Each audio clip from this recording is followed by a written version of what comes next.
오늘 이 시간 하나님께서 우리에게 주시는 말씀은 갈라디아서 4장 8절에서 11절까지 말씀입니다. 갈라디아서 4장 8절에서 11절의 말씀 함께 보겠습니다. 신약성경 306쪽입니다. 찾으셨으면 같이 볼까요? 갈라디아서 4장 8절에서 11절까지 말씀입니다. 같이 봅니다.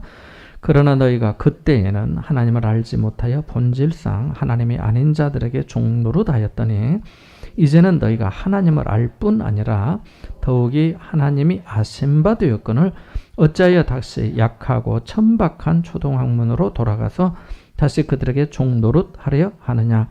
너희가 날과 달과 절기와 해를 삼가 지키니 내가 너희를 위하여 수고한 것이 헛될까 두려워하노라. 아멘.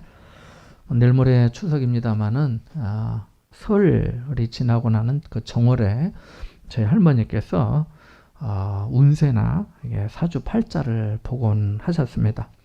은혜야 할머니는 용하다는 점쟁이를 찾아가 점을 쳤는데 큰 손자인 제가 7, 8월에 운이 안 좋으니까 물에 가면 안 된다고 하였습니다. 할머니는 불안하고 걱정이 되었습니다. 생각해 보십시오. 시골에 사는 아이들 치고 더운 여름에 물놀이 안 하는 아이가 어디 있겠습니까? 점쟁이들은 이런 것을 지금도 많이 이용합니다. 술 마시면 안 된다. 차 타면 안 된다. 올해는 여자친구랑 남자친구 만나면 안 된다.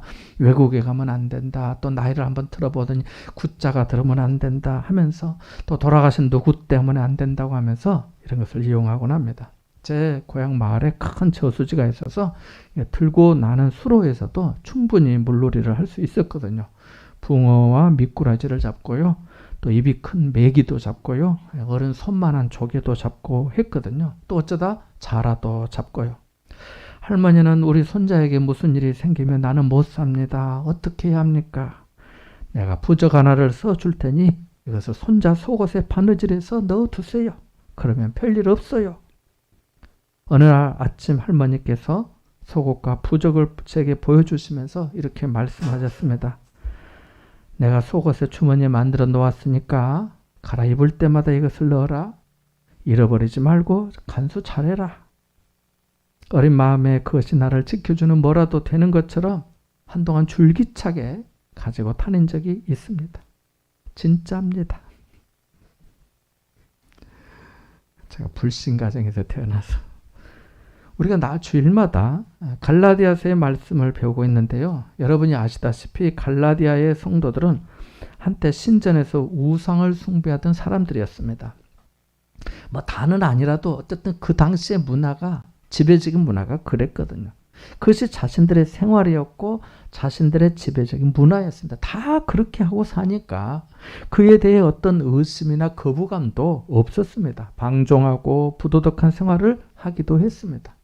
우상은 인격적이지 않습니다. 이기적이고 자기중심적이고 기복신앙만을 추구하기 때문에 미신적입니다. 저희 할머니가 부적을 사서 넣은 이유가 뭘까요? 어떻게든 손자를 지키기 위해서입니다. 달리 표현하면은 자신이 할 수 있는 일을 모두 다 해서 손자를 지키기 위함입니다. 그렇게 함으로써 자신의 불안을 가라앉히고 자신의 삶을 구원하고자 한 것이지요. 갈라디아 사람들은 본래 우상을 섬기는 환경 속에 살았기 때문에 모세나 하나님이나 예수 그리스도를 알지 못했습니다. 성경 말씀도 들어본 적이 없습니다. 그럼에도 불구하고 그들은 나름대로의 기준으로 구원을 이루려 했습니다. 율법의 말씀을 듣지 못했지만 자신들이 기준이었고 자신들의 문화에 따라 자력으로 자기 힘으로 구원을 이루려 했던 것입니다. 거기에 매여 있었고 갇혀 있었습니다. 하나님이 아닌 것들의 종이 되었던 것이죠. 8절 말씀이 그러한 의미입니다. 8절 말씀을 다시 한번 읽어보겠습니다. 같이 봅니다. 그러나 너희가 그때에는 하나님을 알지 못하여 본질상 하나님이 아닌 자들에게 종노릇 하였더니. 아멘. 그리스 로마 신화에 나오는 제우스와 헤르메스와 같은 신들의 이름을 들어보셨을 겁니다. 사도행전 14장 8절 이하에 보면 바울과 바나바가 복음을 전하면서 루스드라에 갑니다. 루스드라는 지금의 터키 남쪽 지역 도시입니다. 여기서 복음을 전하는데 나면서부터 걸어본 적이 없는 사람이 복음을 들었습니다. 믿음은 들음에서 난다는 말씀처럼 바울이 이 사람을 보니까 구원받을 만한 믿음이 있어 보이는 겁니다. 그래서 그에게 큰 소리로 내 발로 바로 일어서라 라고 하였습니다. 그랬더니 이 사람이 일어나 걷는 겁니다. 기적이었습니다. 하나님께서 그에게 은혜를 주신 것이지요. 그런데 이 장면을 목격한 사람들이 생전 보지 못한 기적을 보고 와, 신들이 사람의 형상으로 우리에게 내려왔다고 하면서 소동이 났습니다. 바울과 바나바를 제우스와 헤르메스 신으로 알고 소를 끌고 오고 화환들을 준비해 와서 두 사람에게 제사를 하려 했습니다. 이게 뭡니까? 하나님이 아닌 자들에게, 거짓 신들에게, 우상들에게 종노릇하는 것입니다. 하나님 아닌 자들에게 종노릇하면 어떻게 될까요? 하나님의 진노를 살 수밖에 없습니다. 중요한 것은 그때는 하나님을 알지 못하여 그랬다는 겁니다. 제 할머니가 하나님을 알지 못하여 미신을 섬기고 점쟁이 말을 듣고 부족을 제 속옷에 넣었던 모든 것이 하나님이 아닌 자들에게 종노릇한 겁니다. 거기에 매인 것이지요. 갈라디아 성도들도 그랬던 겁니다. 자, 그런데요. 왜 이 말씀을 갈라디아 성도들에게 했을까요? 하나님을 알지 못하였을 때 그랬던 것처럼 다시 그러한 일을 저지르고 있기 때문입니다. 이게 바울의 납득이 안 되었던 겁니다. 구체적으로 그들이 무슨 일이 했는지, 그들에게 무슨 일이 있었는지 함께 9절에서 11절까지 말씀을 한 번 더 읽어보겠습니다. 같이 봅니다. 이제는 너희가 하나님을 알 뿐 아니라 더욱이 하나님이 아신 바 되었거늘 어찌하여 다시 약하고 천박한 초등 학문으로 돌아가서 다시 그들에게 종노릇하려 하느냐. 너희가 날과 달과 절기와 해를 삼가 지키니 내가 너희를 위하여 수고한 것이 헛될까 두려워하노라. 우리가 잘 생각하지 않으면 갈라디아의 성도들이 다시 제우스와 헤르메스와 같은 우상을 섬긴 것으로 생각할 수 있는데요. 그건 아닙니다. 갈라디아서의 전체적인 요지는 성경을 율법주의로 대하지 말라는 경고거든요. 당시 유대인 거짓 선생들이 갈라디아의 성도들에게 하나님을 무시하고 우상을 다시 섬기라고 부추긴 것이 아닙니다. 그게 아니라 성도가 의롭다함을 얻고 하나님을 기쁘시게 하려면은 구약의 모세 율법을 전부 지켜야 한다. 특별히 할례를 받아야 한다고 집요하게 강조하고 가르쳤던 것입니다. 전했던 것이죠. 다른 복음을 전했던 것이죠.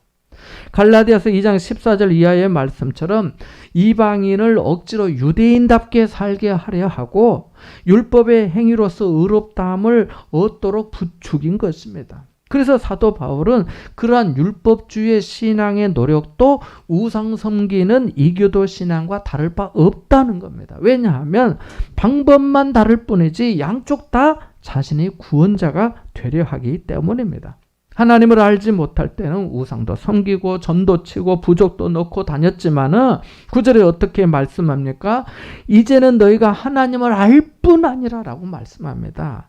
이제는 하나님을 알지 않느냐? 너희가 하나님을 만났지 않느냐? 그분이 너희를 어떻게 사랑하시고 어떻게 품으시는지 너희가 알지 않느냐? 그래서 그 하나님과 너희가 사귀고 교제해 오지 않았느냐는 것입니다. 여기 알다는 말이 원문에는 헬라어로 기노스코라고 히브리어는 야다라고 하는데 이 말은 서로가 서로를 깊이 아는 것을 뜻합니다. 교회 오면서 엘리베이터를 탔어요. 근데 엘리베이터에서 어떤 사람을 만났어요. 이거 깊이 아는 겁니까? 이거 깊이 아는 거 아닙니다. 자동차를 타고 가는데 경찰이 스탑 했어요. 차를 세웠습니다. 운전면허증 보여주세요. 경찰에 보니까 그 이름과 생년월일 주소가 다 나와 있습니다. 그래도 이것을 안다고 기노스코라 하지 않습니다. 깊이 안다고 할 수 없습니다. 안다는 말은 이 기노스코라는 이 말의 뜻은 부부가 서로를 알아가는 과정을 말합니다. 시간이 지나면서 배우자의 성품과 기질도 알아가고 살과 살을 맞대어 살아가면서 아는 것, 이것이 여기서 하나님을 알지 않느냐는 말의 의미입니다. 성도가 그렇게 하나님을 알아왔고 만나왔고 교제해 왔다는 겁니다. 그래서 하나님이 여러분을 어떻게 사랑하시는지 이미 알고 있지 않느냐는 것입니다. 그래서 여러분이 하나님을 알 뿐 아니라 더욱이 뭐라고 합니까? 하나님이 아신 바 되었다고 합니다. 이거 매우 중요한 말씀이에요. 여기 더욱이라는 표현이 다른 영어 성경에는 더욱 중요하게라고 되어 있습니다. 이어지는 말씀은 더욱 중요하다는 거지요. 더욱 중요하게 더욱이 아신 바 되었다라고 말씀합니다. 이 아신 바 되었다고 하는 이 단어는 과거 이전부터 알아온 것을 의미하는데요. 다시 말하면 내가 하나님을 알기 전부터 하나님께서 나를 알아오셨다는 것입니다. 내가 하나님을 알기 전부터 하나님이 나를 발견하신 거예요. 사도 바울의 선택 예정설이 여기서 나옵니다. 로마서 8장 29절 30절에 보면은요, 이렇게 말씀하거든요. 하나님이 미리 아신 자들을 또한 그 아들의 형상을 본받게 하기 위하여 미리 정하셨으니, 나중에 우리 본문, 오늘 본문 뒤에 나오는 이어지는 본문에 보면 그리스도의 형상을 이루기까지, 그리스도의 형상을 닮도록 이런 표현이 나오는데 여기도 마찬가지예요. 갈라디아서 2장 8장 29절에도 그 아들의 형상을 본받게 하기 위하여 미리 정하셨으니 이는 그로 많은 형제 중에서 맏아들이 되게 하려 하심이니라. 또 미리 정하신 그들을 또한 부르시고 부르신 그들을 또한 의롭다 하시고 의롭다 하신 그들을 또한 영화롭게 하셨느니라고 말씀합니다. 그러니까 하나님께서 정하신 자들을 아신 것이 아니고요, 아신 자 중에서 아는 자 중에서 정하셨습니다. 원래 뜻은 핀셋으로 딱 집어내다, 그런 뜻입니다. 하나님의 세상을 세상의 많은 사람들을 두루두루 아시는데 그 중에서 저 친구는 나의 형상을 본받기에 합당하다고 정하신 겁니다.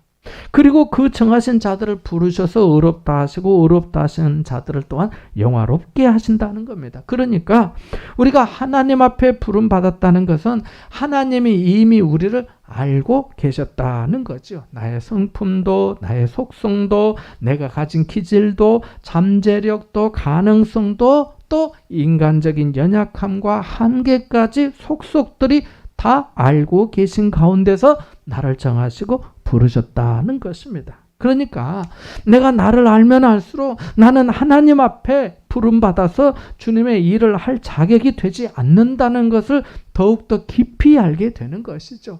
내가 나를 알아간다는 것은 내 영혼 속에 있는 어둠까지도 헤아리게 되고 내가 얼마나 깊은 죄성의 뿌리를 가지고 있는지도 알게 되는 것이죠. 그러면 하나님이 어떻게 나 같은 사람을 불러주셔서 하나님의 백성 되게 해주시고 하나님의 자녀 삼아주시고 하나님의 일을 맡겨주시고 제 개인적으로는 목사가 되어서 하나님을 섬기고 성도 여러분을 섬기는 자로 세워주셨는가 하는 거지요. 자격 없는 자가 이 자리에 서 있다는 이 의식들이 점점 더 깊어지게 되는 거예요. 동시에 하나님이 나를 아셨기 때문에 나는 내가 알지 못하는 구석들이 많이 있지만 나도 내가 이런 면이 있는 줄 몰랐지만 할 때 있잖아요. 하나님은 내가 가진 가능성과 잠재력을 아셔서 하나님이 나를 이 자리에 세워주셨다는 그 마음에 주님을 신뢰하고 주님을 의지하면서 하나님의 일을 할 수 있는 배포가 나오는 겁니다. 그러니까 여기에 양면성이 있는 거죠. 하나님이 나를 안다는 것은 첫째로 주님, 저는 자격 없는 자입니다 하는 거죠.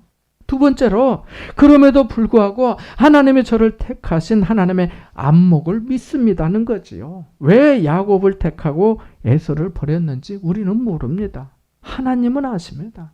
야곱을 택할 만한 구석이 있다고 하나님이 보셨기 때문입니다. 그리고 결국 야곱은 하나님의 신뢰를 저버리지 않았습니다. 여러분, 하나님이 저와 여러분을 아십니다. 부부가 살과 살을 맞대어 살면서 알듯이 하나님이 우리를 속속들이 아십니다. 그래서 예수님은 하늘 아버지께서 너의 머리털까지 다 세신 바 되었다라고 말씀하셨잖아요. 사람의 머리털 숫자가 몇 개인지 아세요? 제가 한번 찾아보니까요. 10만 개 정도 된다고 합니다. 보통 사람들의 머리가. 사람마다 좀 편차가 있는데요. 보통 10만 플러스 알파라고 합니다. 그런데 저같이 이렇게 탈모가 증상이 보이는 사람은 10만 마이너스 알파가 된다고 해요. 마이너스. 뭐 거울을 보면은 반이 다 얼굴이에요. 스프레이카시 너무 커요. 옛날에 안 그랬는데 하나님이 그 머리털을 그 머리카락 숫자를 하나하나 다 세셔서 안다는 거죠. 인격적으로 한 사람 한 사람을 자세히 알고 있다는 거예요. 이게 복음에 있어서 얼마나 능력이 되는지 모릅니다. 전에 섬기던 교회에서 청년들과 성경 공부를 하는데 괜찮은 직장에 다니는 한 청년이 있었습니다. 건성건성 교회를 다니는 형제였는데 성경 공부를 하면서 하나님의 은혜를 받았습니다. 어느 날 이 형제가 하나님의 자신을 지켜보고 계시고 자신을 정말 아신다는 게 느껴지기 시작하더라는 거예요. 이게 참 중요한데요. 체험이라 하잖아요. 느껴지기 시작하더랍니다. 하나님이 늘 자기와 함께 다닌다는 게 느껴지더랍니다. 그러던 어느 날 뜬금없이 목사님 무지 부담스럽습니다. 아니 왜요? 하나님이 형제를 아시는 게 얼마나 좋은 일인데요. 생각해 보십시오. 제가 화장실 갈 때도 하나님이 따라오시고 목욕탕 갈 때도 따라오시고 하나님의 레이더가 마치 제 얼굴을 제 모습 전체를 조명으로 비춰서 보고 계신 것 같아서 정말 부담스럽습니다. 이제 정말 하나님이 함께 하심을 안다니 믿음의 은혜가 임했네요. 형제가 조금씩 죄로부터 멀어지고 더 좋아질 거예요. 이렇게 말을 했어요. 그러던 어느 날 오더니 또 그러는 겁니다. 목사님 하나님이 나를 아신다는 것이 이렇게 좋은 줄 몰랐어요. 또 무슨 일 있어요? 했더니 친구와 오해가 생겼는데 자기는 너무너무 억울하더랍니다. 이전 같으면 손후를 따져서 시시비비를 가릴 것인데 하나님이 나를 아시지 하는 그런 마음이 확 드니까 굳이 시시비비를 가릴 마음이 사라지고 그 친구를 위해 기도하고 그 친구와 당분간 거리 두기를 하면서 오해가 풀릴 때까지 영적인 공간을 둘 수 있는 이 마음의 여유를 자기가 갖고 있다는 것을 알게 되면서 스스로에게 놀라게 된 것입니다. 하나님이 나를 아신다고 생각하니 너무너무 좋은 부분이 많습니다. 그러는 거예요. 여러분, 누가 알고 계십니까? 하나님이 알고 계십니다. 하나님이 알고 계시면 됐지요. 그래서 예수를 진짜로 믿는 사람은 사람의 시선에서 자유한 가운데 주를 쫓아갈 수 있는, 주님을 따라갈 수 있는 영적인 내공이 생기기 시작합니다. 하나님이 나를 보시고 계시고 하나님이 나를 아시고 계시고 하나님이 나를 살피고 계신다고 경험이 되니까요. 느껴지니까요. 길을 가도 모퉁이를 돌아가도 마트에 가도 하나님의 인도와 예비하심을 기대하게 되거든요. 오늘도 여러 가지 사정이 있지만 그럼에도 불구하고 오늘 예배의 자리로 나온 여러분을 하나님이 아신 줄 믿습니다. 그러니까 하나님은 하나님 안에서 넘어지고 하나님 안에서 일어나고 하나님 안에서 인내하며 하나님 안에서 헌신하고 하나님 때문에 때로 수욕을 참는 것을 하나님이 보시고 계시고 아시는 거지요. 그래서 신앙에서 전심전력을 기울여야 할 첫 번째는 하나님을 알아가는 거예요. 하나님을 알아가는 거예요. 힘써 하나님을 알아가는 거예요. 내비게이터 선교회라고 했는데 그 슬로건이 뭐냐면 하나님을 알고 그 하나님을 알리자예요. 하나님을 알아야 하나님을 알리니까. 하나님을 알아야 돼요. 호세아에게 주신 메시지가 뭐예요? 여호와를 알자. 우리가 힘써 여호와를 알자라고 말씀했잖아요. 하나님을 알아가는 것만큼 점점 자유로워지고 삶의 기쁨이 넘치고 그분의 나라와 의를 위해서 드려지는 삶으로 나아가게 되거든요. 우리는 하나님을 힘써 알아야 될 줄 믿습니다. 또한 하나님이 나를 뼛속 깊이 아신다는 것을 깊이 인식해야 합니다. 베드로는 처음에 자신이 예수님을 잘 안다고 생각했습니다. 자신의 의의와 열심을 예수님께 인정받고 싶었습니다. 자신의 그 열정과 헌신과 충성을 다른 제자들도 아는 게 필요하다고 생각했습니다. 그들에게 자신의 다짐과 결단과 용기가 도전이 되었으면 하는 마음도 있었을지 모릅니다. 그래서 뭐라 했습니까? 모두 주님을 버릴지라도 나는 주님을 결코 버리지 않겠나이다 라고 했습니다. 그런데 그 다짐과 약속을 지켰습니까? 못 지켰습니다. 이게 자기 결단의 허실입니다. 주님이 부활하신 후에 베드로에게 또 물으셨습니다. 베드로야, 네가 이 사람들보다 나를 더 사랑하느냐? 전에 베드로는 자신이 다른 제자들보다 주님을 더 사랑한다고 생각하고 대답했지만 이번에는 그렇지 못했습니다. 이번에는 주님이 자신을 더 잘 아신다고 깊이 인식했습니다. 깨달았습니다. 자기 의의와 열정이나 헌신으로 주님 앞에 나갈 수 없다는 것을요. 그래서 뭐라 대답했습니까? 주님, 그렇습니다. 내가 주님을 사랑하는 줄 주님이 아십니다. 자, 오늘 본문에 여기 더욱 하나님이 아신 배 되었다는 말씀은 얼마나 놀랍고 큰 위로와 소망이 되는지 모릅니다. 우리가 하나님을 알아서가 아니라 하나님이 우리를 아시기에 우리가 예수 믿게 된 줄 믿습니다. 말씀드린 대로 안다는 단어는 인격적이고 친밀한 알물 말합니다. 그래서 사도 요한은 요한일서 4장 10절에 사랑은 여기 있으니 우리가 하나님을 사랑한 것이 아니요 하나님이 우리를 사랑하사 우리 죄를 속하기 위하여 화목제물로 그 아들을 보내셨음이라고 하였습니다. 하나님이 나를 아시는데 함부로 생활할 수 있겠습니까? 하나님이 레이더로 나를 잠잠히 감찰하고 계시는데 그분 앞에서 경거망동할 수 있겠습니까? 쉽게 죄 지을 수 없습니다. 교회에서 죄 지을 수 없습니다. 항상 뭐 하기 전에 주님이 나를 어떻게 보고 계실까를 인식할 수밖에 없게 됩니다. 이게 뭐냐면요, 성령이 작동하면서 성령께서 역사하시면서 죄의 권세를 이겨나가기 시작하는 증거입니다. 죄 짓지 말라고 백날 말해도 소용없잖아요. 안 되잖아요. 하나님을 알고 자신이 하나님에 의해서 조금씩 아심바 되었다는 것이 인식이 되면은 우리는 주님 뜻대로 점점 살아가게 될 줄 믿습니다. 이것 위해서 기도하고 이것 위해서 말씀 묵상하는 게 먼저인 거예요. 그런데 갈라디아 교회 성도들은 그렇지 못했습니다. 이제는 너희가 하나님을 알 뿐 아니라 더욱이 하나님이 아심바 되었거늘 어찌하여 다시 약하고 천박한 초등학문으로 돌아가서 다시 그들에게 종노릇하려 하느냐고 합니다. 약하고 천박한 이 유치하다는 거예요. 유치한. 다른 성경에는 천박함이 유치한으로 번역되어 있기도 해요. 이 천박한 초등학문은 고대 헬라어에서 자연을 구성하는 가시적인 물질 세계의 요소인 불과 물과 공기와 흙을 지칭했습니다. 아울러서 영적인 세력을 또 지칭하기도 하고요. 이교도의 어떤 신념을 지칭하기도 했습니다. 이런 모든 것을 다 통틀어서 초등학문이라 했습니다. 그래서 사람들은 그런 존재를 숭배하며 그런 존재의 비유를 맞춰야 했습니다. 예를 들면 농부는 날씨의 신에게 제사하는 그런 시기였습니다.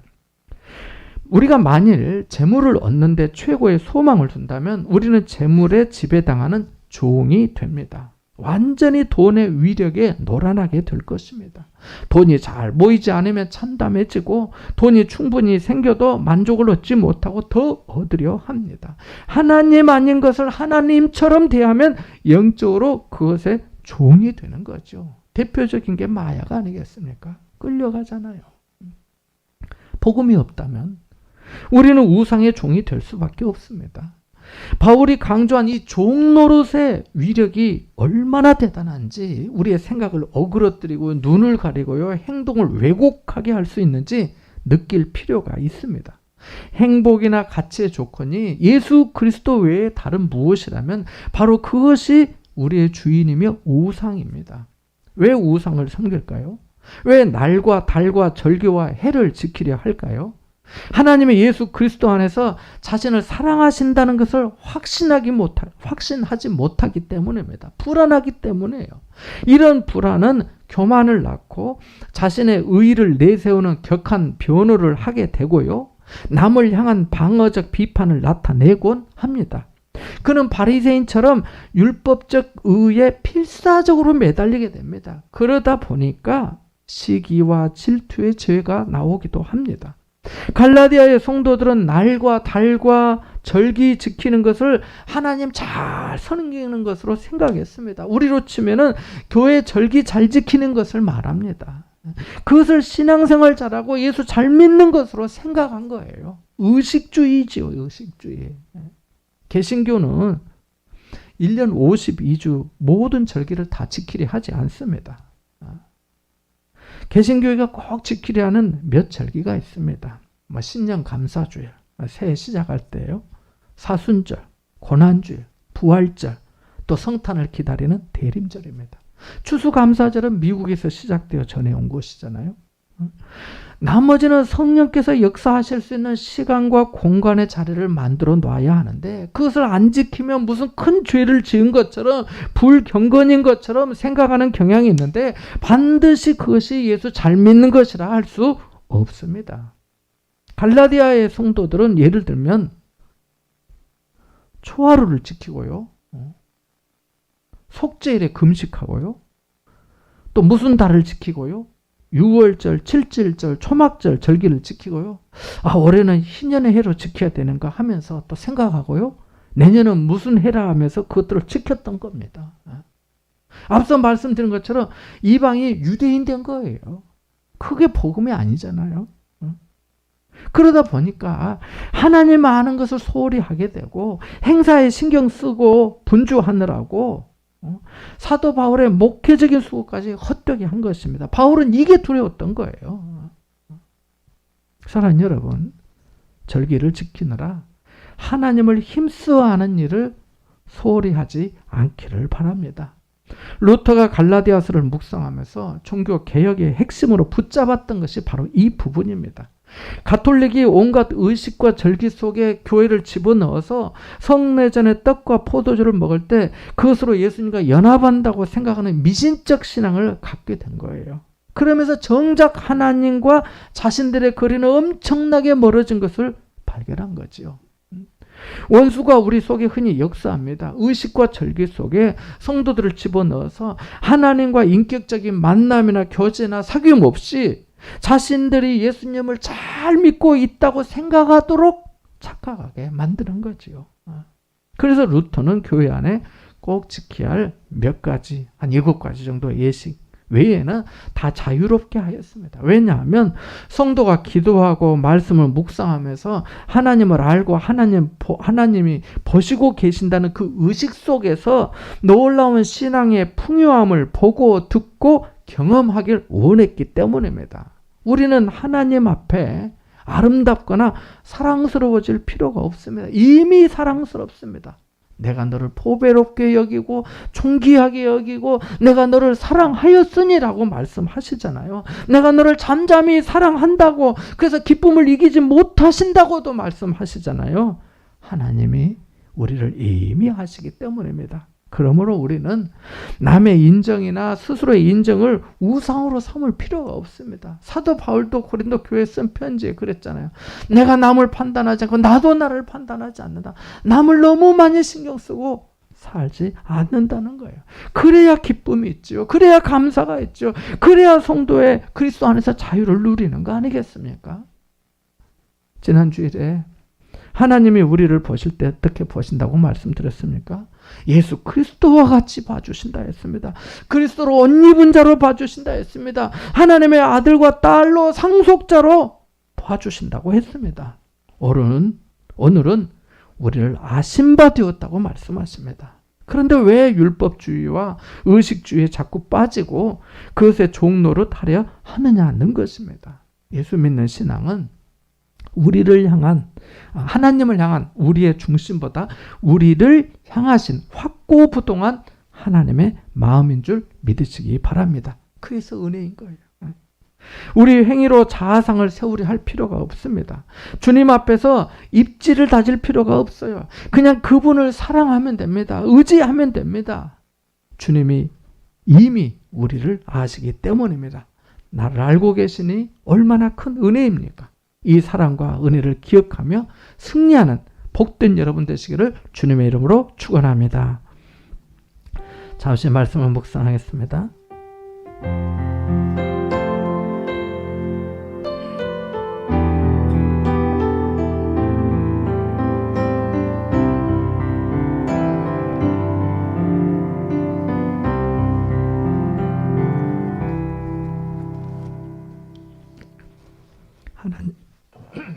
하나님 아버지, 추석 명절을 앞두고 온 가족이 하나님께 예배하게 하심에 감사를 드립니다. 은혜로 시작하였는데 율법으로 망하는 자 되지 않게 하시고, 성령으로 시작하였는데 육체로 망하는 자 되지 않게 하시고, 하나님이 아신 바 되었는데 행위와 절기와 온갖 것들에 다시 종노릇하는 일 없게 하여 주옵소서. 만족을 넘어 기쁨의 신앙생활을 하게 하여 주옵소서. 추석 명절 가정마다 화목하고 기쁨의 웃음이 넘쳐나게 하여 주옵소서. 복의 복을 더하여 주옵소서. 오가는 길을 안전히 지켜 주옵소서. 예수님의 이름으로 기도하옵나이다. 아멘.